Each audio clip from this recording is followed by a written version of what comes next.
Et salut les tennis, nous sommes le 7 décembre. Bienvenue dans cette nouvelle vidéo. Avant de vous donner le secret mental du jour, n'oubliez pas s'il vous plaît de vous abonner à la chaîne YouTube. C'est très important pour moi, pour ne louper aucune des prochaines vidéos.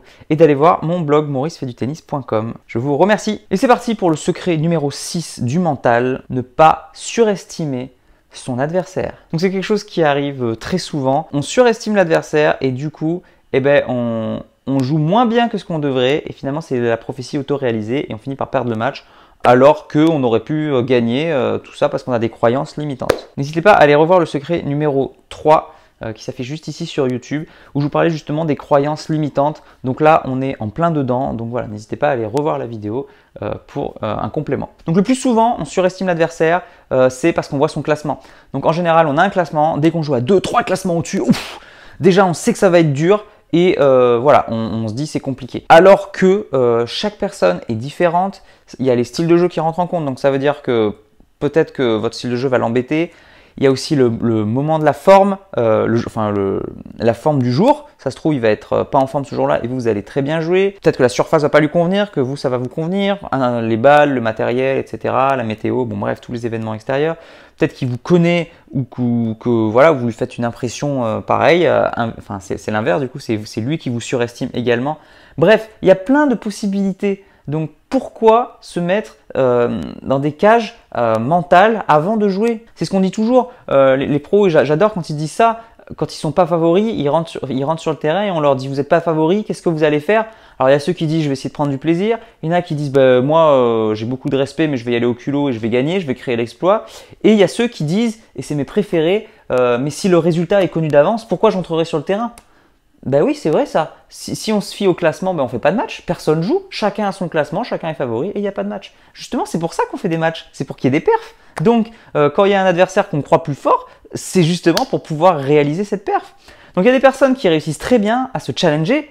Il y a des personnes au contraire qui se mettent des limitations. Donc il y a deux choses principales qui sont dites dans le livre, c'est soit on surestime l'adversaire, soit on sous-estime ses compétences. Et c'est à chacun d'évaluer, déjà de savoir est-ce qu'on surestime l'adversaire, est-ce qu'on se sous-évalue, et une fois qu'on sait, pourquoi et comment gérer ça. Donc n'hésitez pas à aller acheter le livre, il est super, je vous ai mis la description, je vous ai mis le lien du livre dans la description si vous voulez aller l'acheter, donc voilà, il est bien. Donc deux petits conseils très rapides que je vous donne.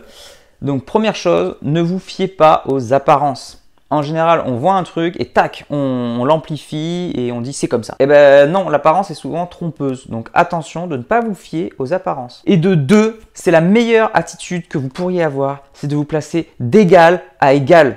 Si vous pensez que l'autre est fort et que vous êtes plus faible, pour certaines personnes, ça va marcher parce que vous allez vous mettre en mode challenger et ok. Mais il y a des personnes chez qui vous allez vous sous-évaluer, vous allez limiter votre performance. Et à l'inverse, donc là, c'est pas décrit dans ce chapitre-là, mais ça existe aussi les gens qui ont la grosse tête, qui se disent trop forts par rapport aux autres. Je trouve que c'est pas bon non plus. On joue à 4 classements en dessous, on fait oh là là, je m'ennuie, il suffit que l'autre joue bien et on se met à stresser, on n'arrive pas à jouer à son meilleur niveau, etc. Il y a toujours la boule au ventre de la contre et on fait souvent des moins bonnes performances quand on joue en contre. Bon, ça dépend encore une fois des gens. Donc l'idéal, c'est de vous placer d'égal à égal avec votre adversaire. C'est ce que je vous conseille. Donc c'est un travail mental très difficile à faire parce qu'il y a toujours notre inconscient qui nous envoie des croyances. Ah ouais, mais quand même, il a 3 classements de plus quand même. Ah mais attends, mais c'est un gaucher, moi j'aime pas les gauchers. Ah ouais, mais là c'est sur terre battue, moi j'ai un jeu service volé, ça va être compliqué pour moi. Bref, faites attention à bloquer toutes ces croyances négatives et être dans le présent et jouer votre jeu. Et pareil, vous pouvez aller voir le secret numéro 5 où je parlais du plan. Donc c'est pareil, si jamais vous pensez que l'adversaire est trop fort, n'hésitez pas à jouer sur ses points faibles. Trouvez le point faible et attaquez là-dessus. Allez, on finit par une petite citation que j'adore. Si malgré tout ça, quand vous rentrez sur le terrain, vous pensez toujours que vous allez perdre, un conseil. Serrez tout de suite la main de votre adversaire en lui disant « bien joué ». Vous rentrerez plus tôt à la maison et vous économiserez votre cordage.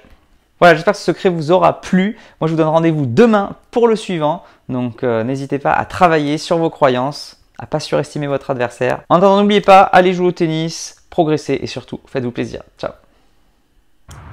Oh non, je joue Gigantous. Oh non, je joue Gigantous, je vais perdre, c'est sûr. Oh non. Salut, je crois qu'on joue ensemble. Ouais, salut. Non, ça va. Bon, finalement, je crois que je fais forfait. Je fais forfait parce que là, je me sens pas très bien. Je suis malade et puis je suis tout faible. Et puis de toute façon, là, c'est pas du tout la grande forme. Et donc voilà, donc je vais faire forfait puis je vais rentrer chez moi. Et c'est la meilleure solution. Puis voilà. Et bah dis donc, Gigantous, 3ème victoire par VO. Ça fait combien de temps que tu joues? Ouais, j'ai débuté la semaine dernière, je viens d'acheter la raquette. Personne ne joue avec moi. Ah ouais.